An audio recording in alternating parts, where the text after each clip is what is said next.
Assalamualaikum warahmatullahi wabarakatuh. Waalaikumsalam warahmatullahi wabarakatuh. Kami ucapkan yang terhormat kepada Bapak Kepala SMA Negeri 1 Jeruk Legi atau yang mewakilinya.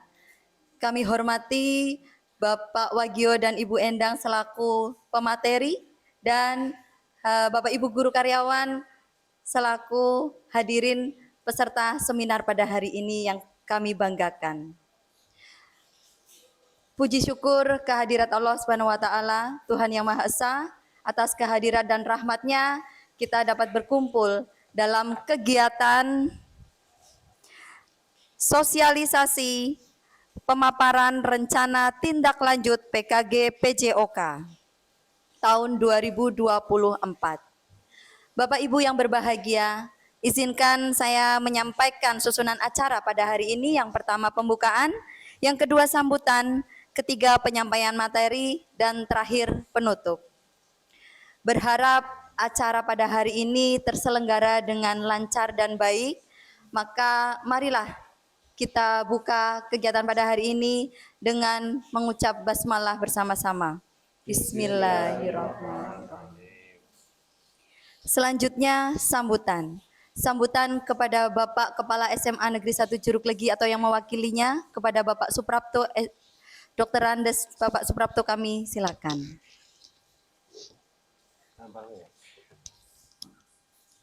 Gini. Bismillahirrahmanirrahim. Assalamualaikum warahmatullahi wabarakatuh.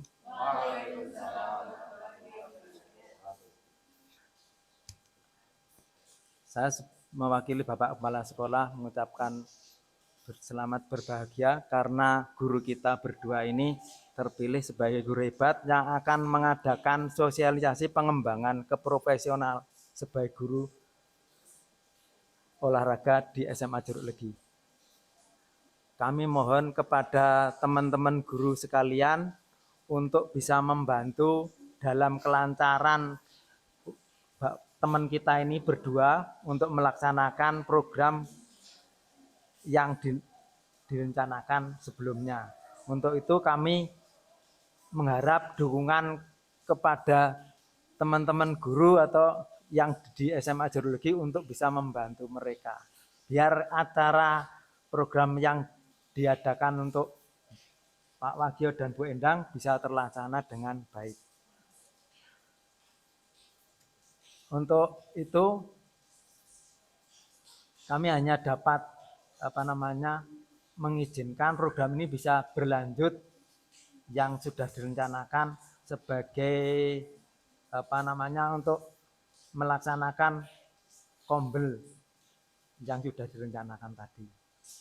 Kami harap semuanya Bapak Ibu guru bisa membantu mereka agar terlaksana dengan baik. Untuk itu sampai di sini aja lah sambutan saya. Mari kita baikkan untuk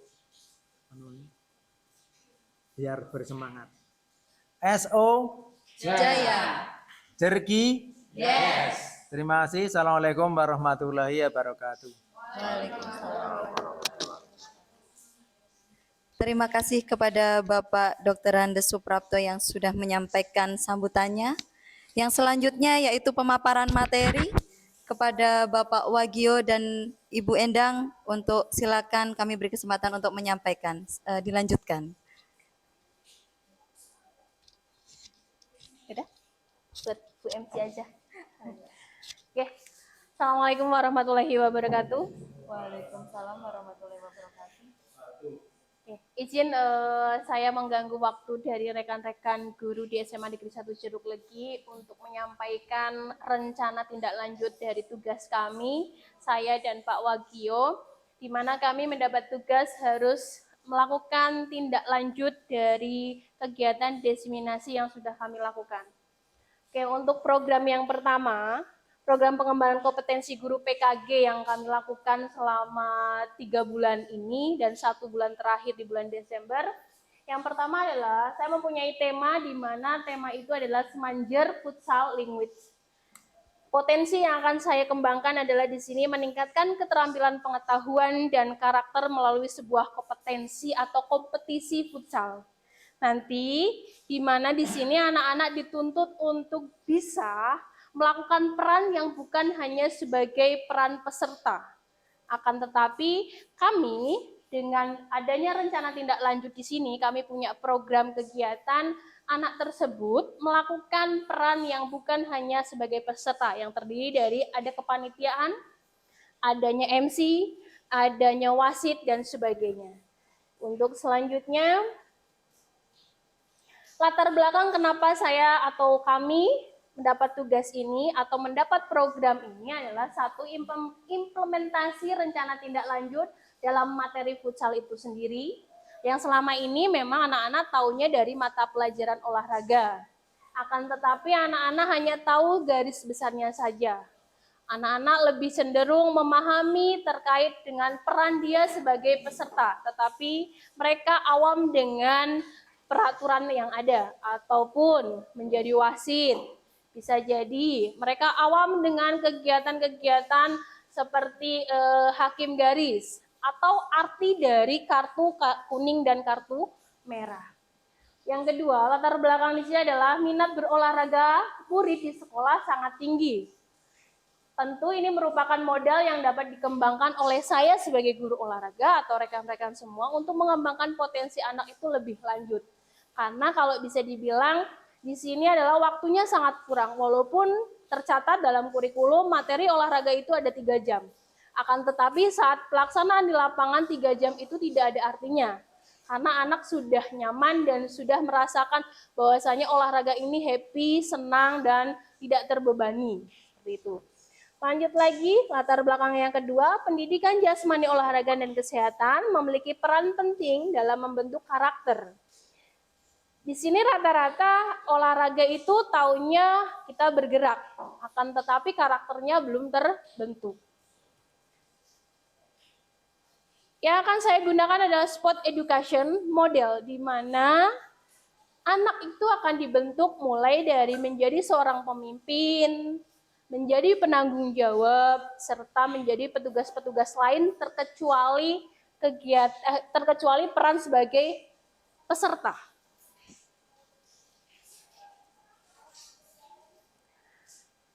Ada 3 poin yang harus diperhatikan saat melakukan sport education di sini adalah voice, choice, dan ownership.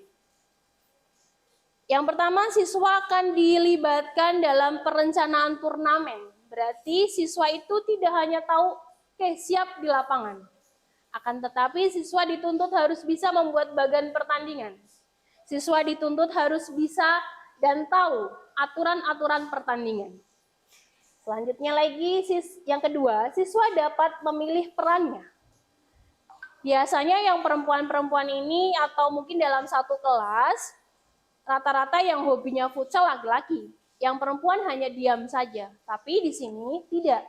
Kami dituntut siswa perempuan dan laki-laki tidak ada perbedaan. Siswa perempuan pun harus bisa menguasai futsal, mulai dari pertandingannya, tahu peraturannya, bahkan tahu aturan kartu kuning dan kartu merah. Yang terakhir, siswa akan bertanggung jawab. Di garis besar, siswa akan bertanggung jawab di sini adalah dalam kompetisi ini tidak ada kemenangan, tetapi ada kemenangan pada diri kita sendiri. Bahwasanya ternyata jadi wasit tuh seperti ini ya. Ternyata jadi pemain tuh susah ya. Itu yang akan muncul pada pertanyaan-pertanyaan mereka setelah mereka tahu bahwasanya peran bukan hanya pada pemain saja. Tujuan rencana tindak lanjut di sini ada 2 poin yang saya garis besari adalah keterampilan dan kerjasama tim. Globalnya dalam satu kelas kita bentuk adanya kepala sekolah, adanya penanggung jawab, ada yang sebagai wasit, serta ada yang bertugas sebagai peserta. Bahkan ada juga yang bertugas sebagai P3K.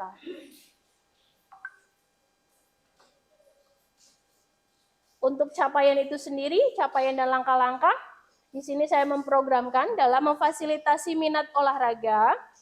Capaian yang ingin saya capai adalah, atau kami memberikan ruang kepada murid untuk mengembangkan minat terhadap permainan futsal itu sendiri.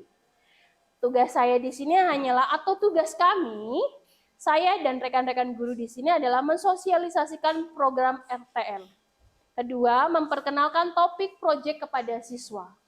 Yang ketiga, melakukan program RTL itu sendiri.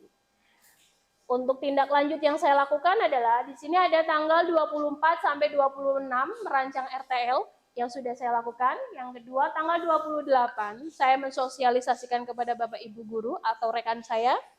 Tanggal 29 sampai 6 Desember saya akan mempublikasikan terkait rencana ini kepada siswa-siswi di SMA Negeri 1 Jeruk Legi.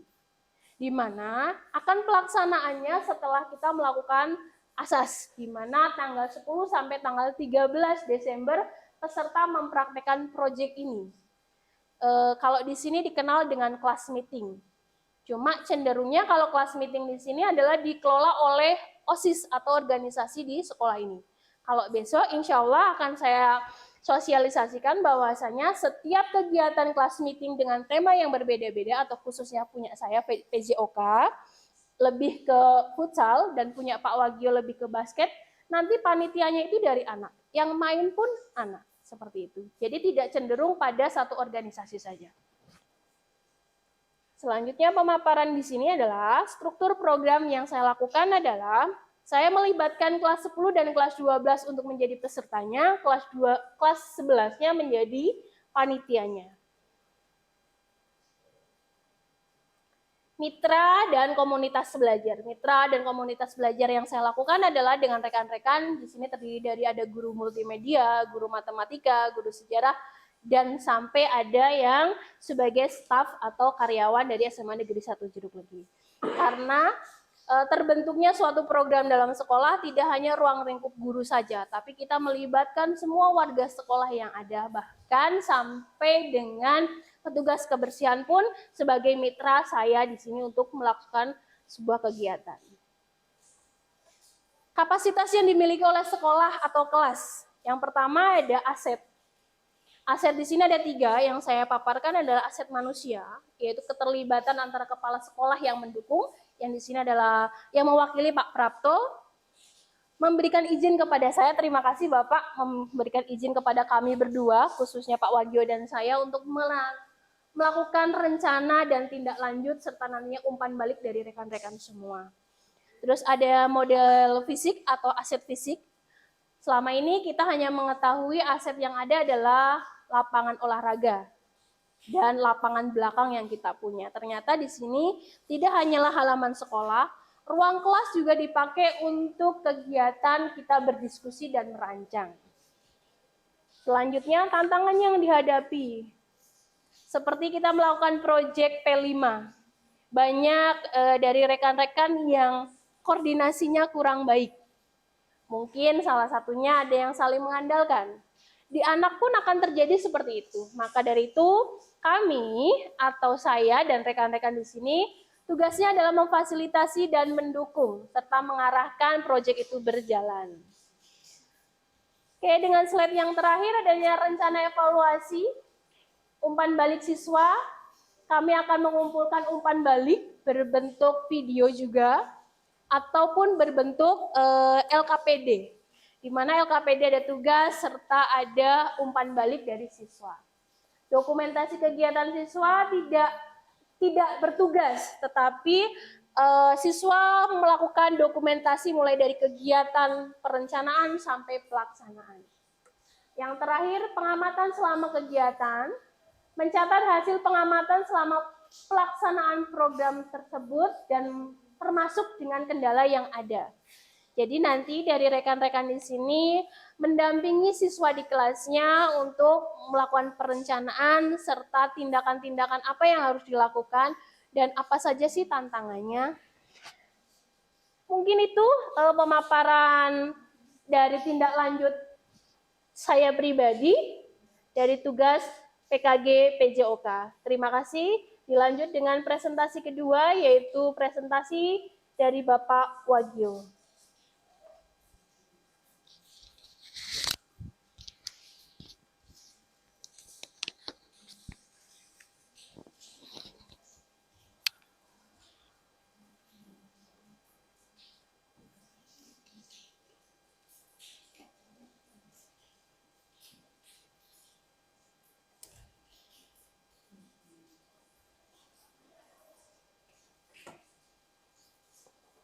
Terima kasih, saya lanjutkan. Sebelumnya, Assalamualaikum warahmatullahi wabarakatuh. Terima kasih kepada pembawa acara yang telah memberikan waktu untuk mempresentasikan rencana tindak lanjut komunitas belajar di SMA Negeri 1 Jeruk Legi. Pada kesempatan kali ini, saya akan menyampaikan atau mensosialisasikan tentang menyelenggarakan mini turnamen bola basket antar kelas SMA Negeri 1 Jeruk Legi. Jadi itu judulnya. Sekilas mengenai sport education model itu artinya bahwa pembelajaran itu berpusat kepada peserta didik. Jadi sport education, saya ulang, sport education model itu pembelajaran yang berpusat pada peserta didik. Jadi seluruh kegiatan itu yang menyelenggarakan adalah peserta didik, mulai dari pemainnya, kemudian dari kepanitiaannya, kemudian dari pesertanya, mungkin jadi cheerleadernya, terus kemudian mungkin jadi tim publikasi dan lain sebagainya. Itu merupakan sport education model, artinya seluruh siswa yang ada di SMA Negeri 1 Jeruk Legi ini terlibat semuanya, ya, minimal terlibat menjadi supporter, kan seperti itu. Terus kemudian yang berikutnya, jadi penyelenggaraan mini turnamen ini yang melatar belakangi adalah ya satu, menerapkan prinsip-prinsip SEM. Menerapkan prinsip-prinsip SEM itu seperti peserta didik diajak untuk menerapkan prinsip-prinsip SEM seperti pembentukan tim, perencanaan program, kemudian kepemimpinan dan evaluasi. Itu latar belakang menerapkan prinsip SEM. Kemudian latar belakang yang kedua yaitu membentuk karakter. Jadi dengan adanya kegiatan ini melalui profil pelajar Pancasila, penyelenggaraan mini turnamen bola basket, peserta didik dapat menumbuhkan nilai-nilai seperti gotong royong, kemudian persatuan, kemudian keadilan, dan kemanusiaan yang adil dan beradab. Kemudian yang menjadi latar belakang yang ketiga yaitu meningkatkan kompetensi. Nah, untuk meningkatkan kompetensi ini, peserta didik dapat mengembangkan berbagai kompetensi seperti keterampilan motorik, kreativitas, kemudian komunikasi, dan kerjasama tim. Terus kemudian latar belakang yang keempat yaitu menghubungkan antara teori dengan praktik. Kegiatan ini menjadi jembatan antara teori yang dipelajari di kelas dengan praktik nyata dalam mengelola sebuah proyek olahraga. Kemudian yang berikutnya, dari penyelenggaraan ini ya saya bertujuan bahwa melalui pembelajaran SEM ini peserta didik dapat ya satu, meningkatkan keterampilan motorik melalui latihan bola basket yang teratur. Kemudian tujuan yang kedua, melalui pembelajaran SEM ini kegiatan fisik dalam permainan bola basket akan berkontribusi pada peningkatan kesehatan dan kebugaran peserta didik. Kemudian tujuan program yang ketiga, peserta didik bebas berkreasi dalam merancang koreografi yang unik dan menarik di dalam permainan tersebut. Kemudian tujuan yang keempat, yaitu meningkatkan motivasi dan keterlibatan siswa dalam pembelajaran, penerapan konsep belajar aktif, di mana siswa terlibat secara langsung dalam kegiatan belajar.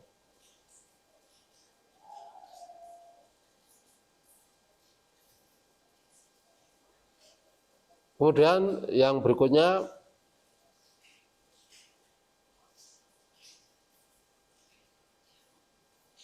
capaian atau langkah-langkah dan hasil yang diharapkan untuk tiap tujuan. Jadi program kami capaian yang diharapkan itu ada beberapa, ada 5 di situ. Yang pertama yaitu capaian di bidang keterampilan olahraga. Nah, keterampilan olahraga ini nantinya bisa meningkatkan kemampuan motorik. Jadi yang ingin dicapai yaitu meningkatkan kemampuan motorik, kemudian fleksibilitas, kemudian kekuatan, kemudian daya tahan tubuh. Jadi dengan adanya kegiatan mini turnamen basket itu, keterampilan olahraganya secara garis besar bisa meningkat. Kemudian yang berikutnya menguasai teknik dasar dan lanjutan dalam bola basket. Sebab anak-anak antara teori dan praktek itu lebih nyata dipraktekkan di lapangan, tidak hanya menguasai teori saja. Terus kemudian yang ketiga, mampu menciptakan kerjasama tim yang kreatif dan inovatif. Jadi dalam permainan bola basket itu merupakan permainan tim, sehingga bisa untuk dikreasikan atau yang inovatif. Kemudian capaian yang kedua yaitu tentang keterampilan sosial. Dengan adanya kegiatan ini, ya, keterampilan sosial yang bisa dikembangkan meliputi bekerja sama, ya, kemudian mengkomunikasikan, kemudian yang ketiga menghargai perbedaan dan keberagaman. Terus kemudian capaian yang berikutnya yaitu keterampilan kognitif. Jadi dengan adanya kegiatan ini, harapannya keterampilan kognitifnya itu yang pertama yaitu dapat menganalisa dan memecahkan masalah dalam perencanaan dan pelaksanaan.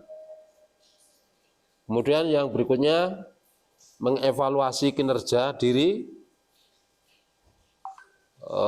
secara kolektif, secara objektif, maaf.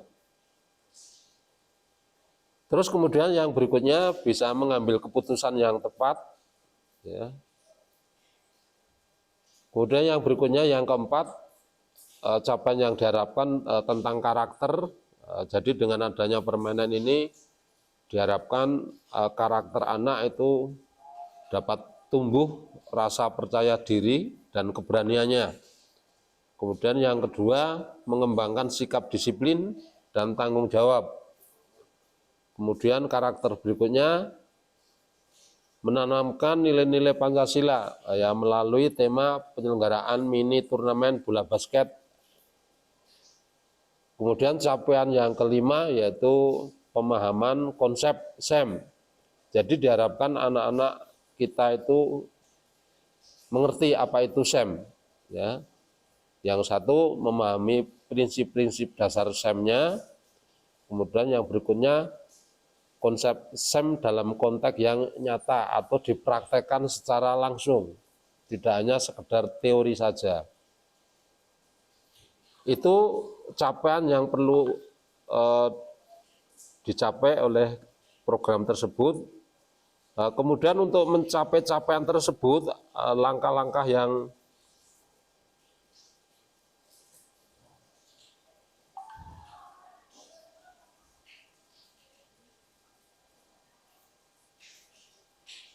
pembelajaran yang dapat dilakukan meliputi, ya, satu, langkah-langkahnya dalam penyelenggaraan mini turnamen bola basket yaitu yang pertama pembentukan tim.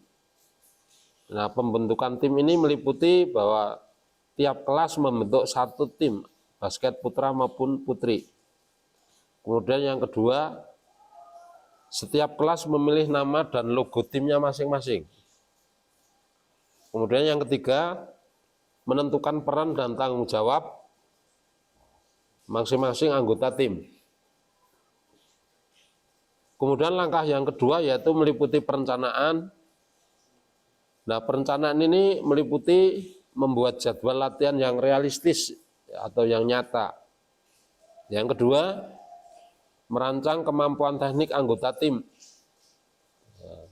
Maksudnya merancang kemampuan teknik anggota tim ini bisa menjadi pemain depan, tengah, center, atau belakang, guard. Ya, kalau dalam istilah permainan bola basket ada istilah guard, center, kemudian forward. Ya, forward itu pemain depan. Kemudian yang berikutnya, siapkan kostum dan perlengkapan yang dibutuhkan. Jadi di dalam permainan ini atau permainan bola basket harus menggunakan kostum yang syukur-syukur yang harus bernomor. Memang wajib bernomor kalau pertandingan bola basket. Kemudian yang keempat yaitu menyusun anggaran jika diperlukan di dalam kelasnya masing-masing. Kemudian langkah yang berikutnya, yang ketiga yaitu tentang pelaksanaan. Nah, pelaksanaan itu meliputi yang pertama yaitu laksanakan latihan secara teratur dan konsisten. Kemudian yang kedua, pada saat pelaksanaan berikan umpan balik ya yang konstruktif kepada setiap anggota tim. Kemudian yang ketiga, ajak peserta didik untuk saling membantu dan mendukung satu sama yang lain. Kemudian yang keempat, lakukan evaluasi secara berkala dengan melihat perkembangan tim yang ada di dalam kelasnya masing-masing. Kemudian langkah yang terakhir yaitu evaluasi. Yang pertama, lakukan penilaian terhadap penampilan setiap tim berdasarkan kriteria yang telah ditentukan. Kemudian yang kedua, kumpulkan umpan balik dari peserta didik, kemudian pelatih, kemudian penonton. Yang ketiga, lakukan refleksi bersama untuk memperbaiki kinerja masa mendatang ya, atau masa sekarang sampai masa mendatang mungkin. Terus kemudian langkah yang terakhir yaitu penutup.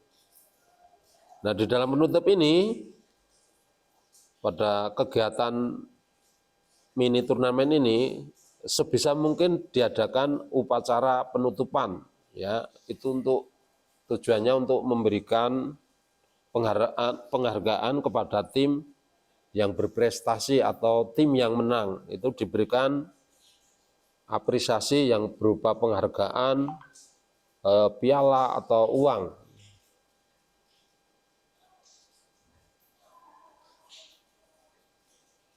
Terus kemudian penutup yang berikutnya yaitu lakukan evaluasi akhir terhadap keseluruhan program.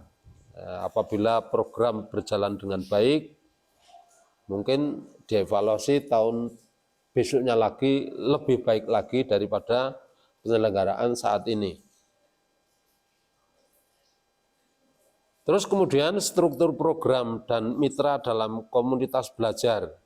Jadi pembelajaran ini bersifat yang pertama yaitu kokurikuler, kemudian struktur program yang berikutnya bahwa murid atau peserta didik yang terlibat itu meliputi kelas E atau kelas 10E kalau di SMA sampai kelas 11 dan 12F ya, atau kelas F, putra dan putri. Kemudian struktur program mengenai waktu kegiatan dilaksanakan yaitu di akhir semester 1 tanggal 10 sampai tanggal 12 Desember. Jadi nanti bergantian antara futsal dan basket ya, karena tempatnya bisa memungkinkan dua tempat sehingga waktu bersamaannya tidak masalah. Kemudian penanggung jawab dalam kegiatan tersebut adalah Bapak Kepala Sekolah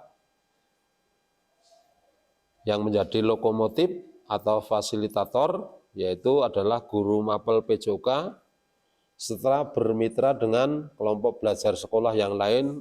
Di sini ada guru komputer nanti yang bisa menjadi publikasi. Terus kemudian ada Bapak Ibu karyawan, bahkan ada mungkin bisa dari seksi kebersihan, seksi perlengkapan, dan lain sebagainya.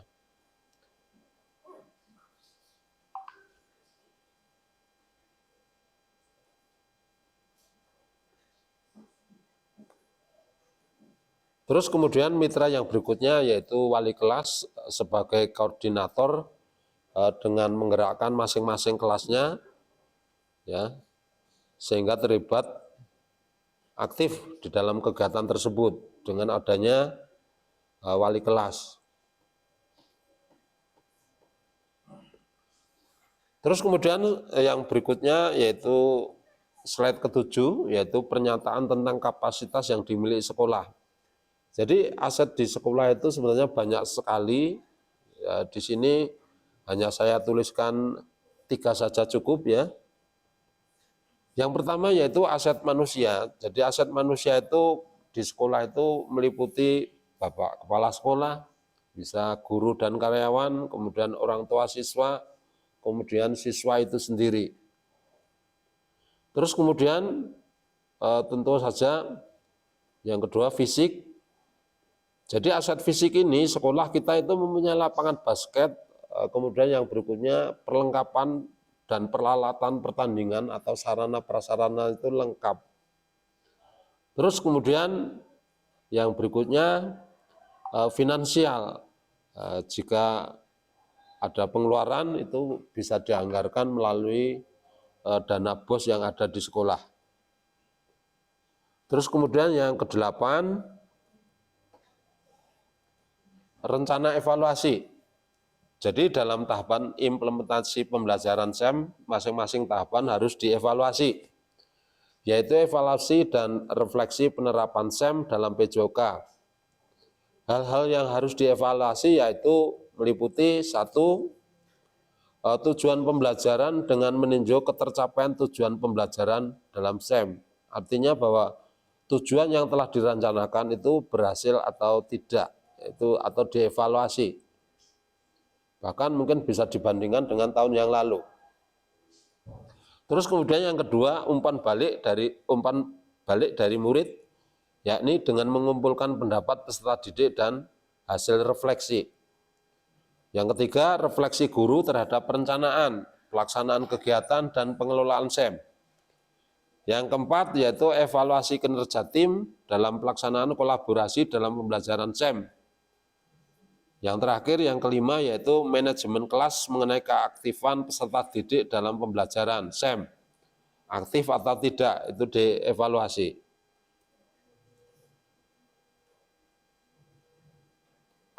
Kemudian yang terakhir yaitu kemungkinan tantangan. Jadi kemungkinan tantangan yang ada yaitu 1, pengelolaan waktu dapat mempengaruhi penyelenggaraan. Karena kebetulan rencana di tanggal 10 sampai 12 itu musim hujan, itu tantangannya. Yang kedua, faktor alam atau cuaca yang tadi sudah saya sampaikan. Kemudian yang ketiga, kesulitan dalam manajemen tim. Kemudian yang keempat, motivasi dari peserta mungkin ada yang kurang. Nah, solusinya bagaimana? Solusi pengelolaan waktu yaitu penjadwalan yang efisien. Artinya penjadwalan yang efisien itu mungkin diberi waktu cadangan. Ya. Yang kedua, faktor alam atau cuaca yang sudah saya sampaikan, ketika hujan mungkin bisa mencadangkan waktu. Artinya yang 3 hari ada 1 hari mungkin cadangannya. Kemudian untuk mengatasi kesulitan dalam manajemen itu bisa dikomunikasikan secara terbuka dan segera menangani konflik jika ada. Kemudian yang tantangan yang berikutnya yaitu motivasi yang dari peserta kurang. Itu bisa Bapak Ibu guru bisa memberikan motivasi yang lebih sehingga anak tersebut termotivasi dan ikut dalam kegiatan tersebut. Demikian Bapak Ibu sosialisasi tentang rencana tindak lanjut dengan judul Mini Turnamen Bola Basket SMA Negeri 1 Jeruk Legi. Yang berikutnya saya ucapkan terima kasih atas perhatian Bapak dan Ibu semua. Bila mana ada kekurangan di dalam presentasi saya mohon maaf yang sebesar-besarnya. Kita akhiri presentasi. Assalamualaikum warahmatullahi wabarakatuh. Terima kasih kepada Bapak Wagio dan Ibu Endang yang sudah memaparkan rencana hasil kerjanya. Beri tepuk tangan dulu Bapak Ibu, berdasarkan rencana hasil kerja yang akan dilaksanakan dan pastinya ini materinya sangat menarik Bapak Ibu. Maka saya persilahkan untuk peserta untuk memberikan beberapa pertanyaan supaya nanti jika itu terlaksana maka menjadi program yang baik, apalagi berkaitan dengan kelas meeting setelah tes beberapa minggu yang akan datang. Monggo kami persilakan untuk sesi tanya jawab, dipersilakan kepada Pak Wagio atau Bu Endang, silakan. Ya, mungkin barangkali dari rekan-rekan teman sejawat ada yang mau bertanya. Mudah-mudahan kami atau saya dan Pak Wagio bisa menjawab. Ya, Terima kasih kepada Bu Ratna, silakan berikan pertanyaan. Terima kasih Bu Endang dan Pak Wagio atas waktunya. Izin bertanya, saat pemaparan tadi ada tentang aset Bu, Ya. aset sekolah. Kira-kira aset sekolah apa saja yang bisa digunakan di saat program yang sudah direncanakan Bapak dan Ibu itu dilaksanakan? Saya kira itu saja. Terima kasih. mungkin dari Pak Wagio atau saya? Pak Wagio, siap. Baiklah, terima kasih atas pertanyaan. Sebenarnya aset sekolah itu banyak sekali. Kalau dipaparkan ada 7. Hanya saja di dalam kegiatan SEM ini, yang tadi saya tuliskan hanya 3 itu yang pokok itu. Ya, jadi ada aset manusia yang tadi saya jelaskan bahwa manusia itu isinya di sini Bapak Kepala Sekolah, Bapak Ibu Guru, karyawan, karyawati, kemudian ada siswa, kemudian ada orang tua. Kemudian ada aset finansial. Nah, ada aset finansial kebetulan di SMA Jerulegi ini untuk kegiatan biasanya menggunakan dana BOS. Sebenarnya yang lain masih banyak, ada aset politik, ada aset fisik juga ada. Ya.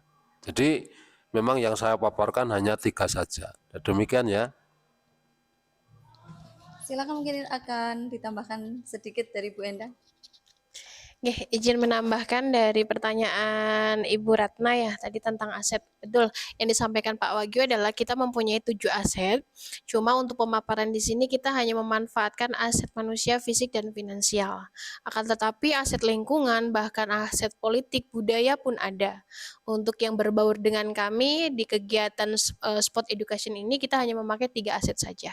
Seperti itu. Terima kasih, kembali ke MC. Terima kasih kepada Bu Endang dan Pak Wagio. Itu Bu Ratna, mungkin ada tambahan pertanyaan atau cukup? Oh iya, ya begitu Bapak Ibu, terkait dengan daya dukung keterkaitan dengan rencana hasil kerja yang akan dilaksanakan. Mungkin ada pertanyaan kedua dari Bapak Ibu, silakan kami beri kesempatan terlebih dahulu.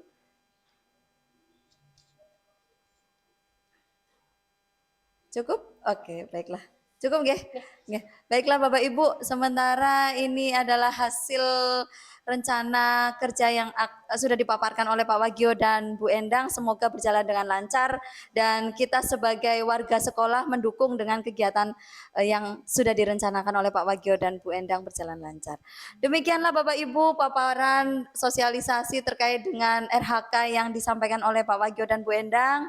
Maka itu rangkaian yang sudah kita lalui bersama dan marilah semoga kita dukung bersama supaya kesuksesan bisa terjalin untuk kegiatan SMA Negeri 1 Jeruk-Legi dari program PKG yang dilaksanakan oleh Pak Wagio dan Bu Endang.